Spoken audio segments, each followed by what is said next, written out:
warahmatullahi wabarakatuh. Bismillahirrahmanirrahim. Allahumma salli ala nabi al-hashimi Muhammadin wa ala alihi wa sallim taslim. Sahabat yang berbahagia, pada kesempatan ini saya akan menjelaskan tentang narun dan nurun dalam zikir. Di dalam kitab-kitab Syekh Ibnu Athaillah As-Sakandari menulis Miftahul Fallah wa Misbahul Arwah, kunci bahagia dan pelita rohani. Syekh Ahmad Sahibul Wafa Tajul Arifin dalam ceramahnya mengungkapkan az-zikru narun wa zikru nurun. Zikir itu api yang membakar, wa zikru nurun, zikir juga cahaya yang menerangi. Di dalam kitab yang ketiga, yang kebetulan saya pegang, ini ada kitab Kifayatul Atqiya wa Minhajul Asfiya, yang merupakan kitab yang ditulis oleh Syekh Zainuddin Al-Maribari, seorang wali kutub, menjelaskan dari Sayyid Muhammad Syattah. Di dalam kitab ini juga disebutkan Mashtaghil bil wirdi la tatakallaman mustaqbilan wa muraqiban wa muhallilan. Sibukkan diri kalian dengan wirid zikir yang dirutinkan, la tatakallaman, jangan berbicara, mustaqbilan, tubuhnya menghadap ke kiblat, hatinya menghadap kepada Allah, wa muraqiban, merasa sedang diawasi oleh Allah, wa muhallila, dan membaca zikir la ilaha illallah, bitariqatin ma'hudatin limasyayikhi la tara biha naran wa nuran hasila. Membaca zikir dengan cara yang sudah diajarkan dengan seorang guru, oleh seorang guru, latarau biha, pasti kamu akan mendapati dengan zikir tersebut naron wa nuron, api dan cahaya, hasilah sebagai hasilnya. Nah, ini dalam kitab Kifayatul Atqiya halaman 46, 47 sampai 48. Jadi zikir ini menghasilkan api yang membakar. Apa yang dibakar oleh api? Di sini disebutkan antara lain tahruku kulla wasbin zamimin fihi, bahwa zikir ini seperti api, bisa membakar sifat-sifat tercela yang ada di dalam hati. Penyakit-penyakit hati dibakar dengan zikir. Ada orang bertanya, mengapa ada orang yang rutin berzikir tetapi dia misalnya sombong, bakhil, atau perilaku-perilaku negatif lainnya masih ada di dalam diri?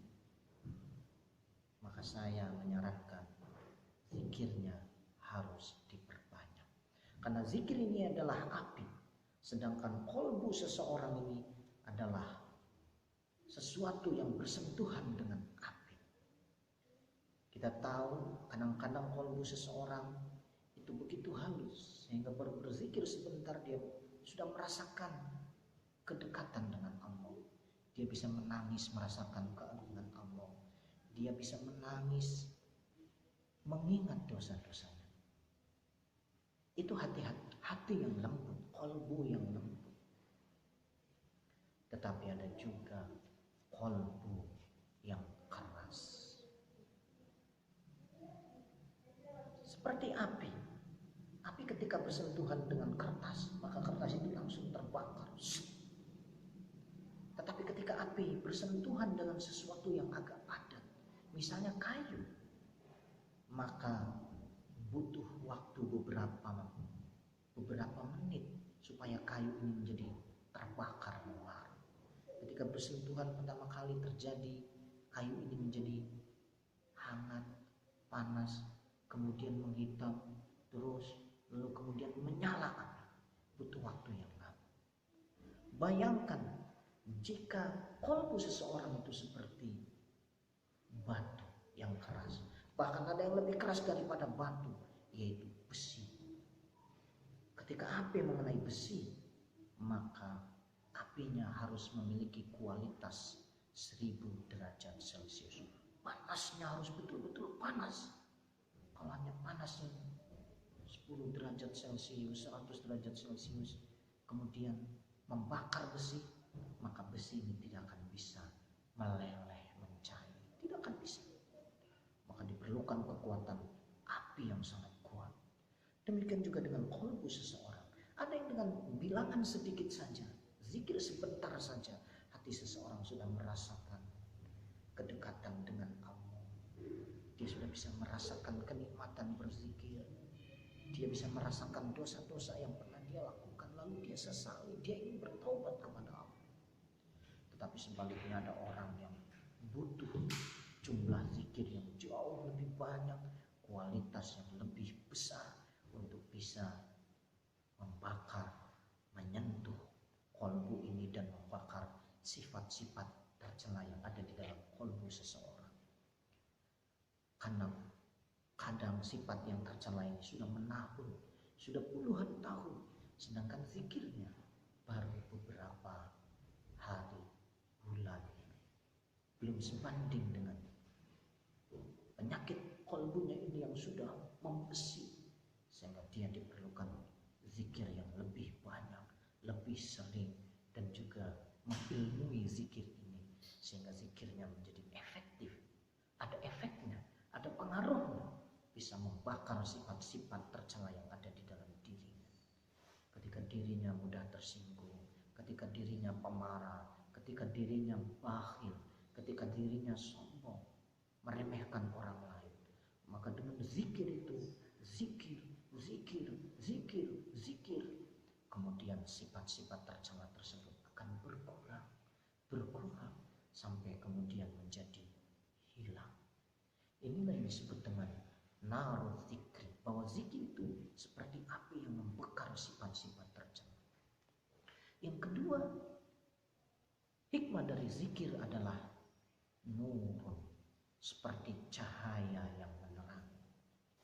Nah, kalau tadi yang pertama adalah narun, membakar sifat-sifat tercela, sampai kemudian di dalam diri seseorang itu sifat-sifat tercelanya menjadi berubah, menjadi semakin baik dan menjadi baik. Tadinya mengeluh, berkurang mengeluhnya, kemudian berubah menjadi syukur kepada Allah Subhanahu wa taala. Tadinya bakhil, berkurang bakhilnya, kemudian menjadi dermawan. Tadinya pemarah, berkurang pemarahnya, kemudian menjadi lapang dada. Nah, ini adalah terjadi perubahan-perubahan sifat. Karena itu Syekh Ahmad Sahibul Wafatajul Arifin radhiyallahu anhu menulis satu kitab Al-Akhlaqul Karimah Bimudawamati Zikrillah, bahwa untuk membentuk akhlakul karimah, akhlak yang mulia di dalam diri seseorang, perlu dilakukan terus rutin berzikir pada sholat, berzikir sehingga akhlaknya menjadi mulia.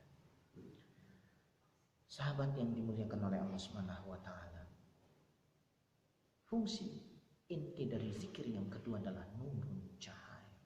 Kolbu yang telah dibersihkan dari penyakit-penyakit hati, sifat-sifat tercelanya dibakar, dihilangkan, berganti dengan sifat-sifat yang baik, maka kemudian hati itu akan bercahaya. Cahaya hati ini dapat menembus, melihat, menembus kegaiban, menembus rahasia, menembus banyak hal yang lainnya.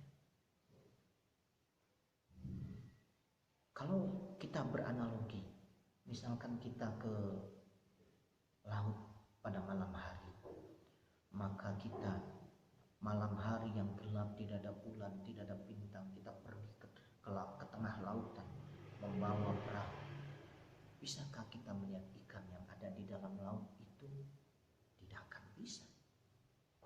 Bahkan air lautnya pun mungkin tidak akan bisa terlihat. Lalu kemudian kita menggunakan senter,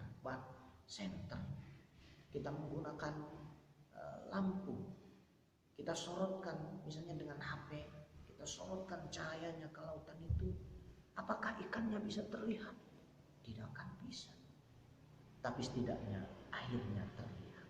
Mungkin ikan-ikan yang ada di permukaan yang kecil-kecil itu bisa terlihat. Lalu kemudian kita menggunakan cahaya yang lebih besar lagi. Ada satu perahu namanya Pukat Harimau, itu menggunakan cahaya ribuan kilowatt yang ketika ditembakkan ke lautan, bukan hanya air lautnya yang terlihat, bukan hanya ikannya yang terlihat, bahkan dasar lautnya pun terlihat. Batu-batuannya, batu karangnya, binatang-binatang yang ada di dasar laut, semua terlihat. Dan cahayanya yang begitu dahsyat sehingga menyedot ikan-ikan lain untuk berdatangan lalu diambil. Kenapa cahaya tadi bisa menembus melihat sampai dasar-dasar? Karena kekuatan cahaya. Demikian juga dengan cahaya qalbu.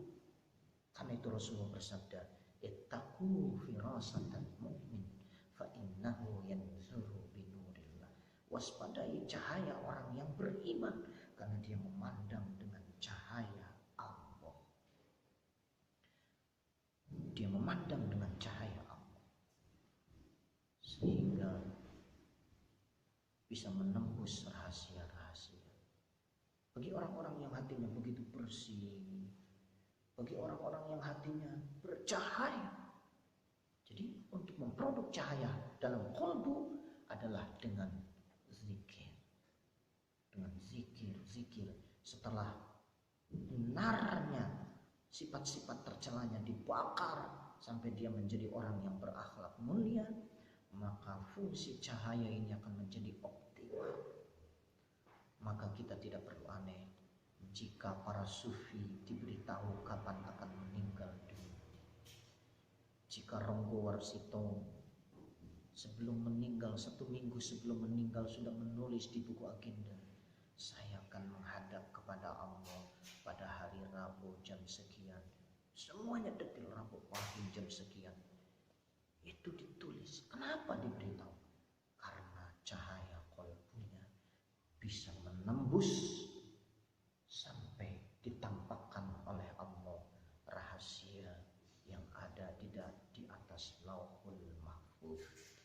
Ditampakkan oleh Allah sehingga tirai-tirai kegaiban dibukakan oleh Allah, sehingga dia bukan dengan kehendaknya dia melihat makhluk-makhluk gaib. Tapi ini bukan tujuan. Ini adalah ujian. Kadang-kadang orang ketika dibukakan kegaiban melihat hal-hal gaib, lalu dia asyik di situ sehingga dia lupa bahwa dia hendaknya terus berjalan, bahwa yang dituju adalah maha gaib, bukan kegaiban itu sendiri. Kadang-kadang orang dibukakan dengan pengetahuan, dikaruniai ilmu, dia lupa sehingga asyik dengan ilmu itu, lalu melupakan Allah Maha berilmu. Jadi zikir ini adalah perjalanan rohani seseorang menuju Allah. Dan tadi fungsi inti zikir adalah narun dan nurun. Narun membakar sifat-sifat tercela, termasuk bisa juga membakar penyakit-penyakit fisik, bisa juga membakar kolesterol, sehingga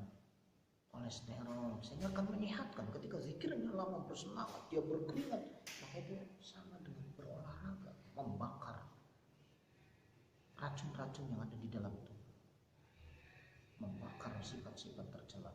Dan yang kedua adalah qalbu yang bercahaya. Maka ketika cahaya ini semakin banyak, semakin dahsyat, semakin hebat, maka cahayanya akan menembus sehingga tabir-tabir kegaiban tersingkapkan, sehingga rahasia-rahasia orang lain ditampakkan, baik masa lalu, masa depan, Lauhul Mahfuz dan sebagainya. Tetapi sekali lagi saya katakan bahwa ini adalah ujian dari Allah Subhanahu wa ta'ala. Sehingga ada seorang kiai mengatakan, yang sulit itu bukan melihat kegaiban, tapi menjaga kegaiban dan rahasia. rahasia seseorang, dia harus menjaganya. Dia harus bisa menyikapinya dengan tepat. Kalau tidak, maka ini akan menjadi bumerang. Dia akan menjadi bumerang, dimusuhi banyak orang dan lain sebagainya. Jadi, sahabat sekalian yang dimuliakan oleh Allah Subhanahu wa taala, kita hendaknya terus berzikir dengan rutin. Kita tingkatkan baik kuantitas maupun kualitas zikir, terutama zikir yang diajarkan oleh guru-guru kita, yang guru-guru kita ini mendapatkan dari gurunya, gurunya mendapatkan dari gurunya, dan seterusnya sampai Rasulullah sallallahu alaihi wasallam. Demikian sahabat sekalian, mudah-mudahan kita dibimbing dan diberi kekuatan oleh Allah untuk menjadi ahli zikir. Terima kasih. Wassalamualaikum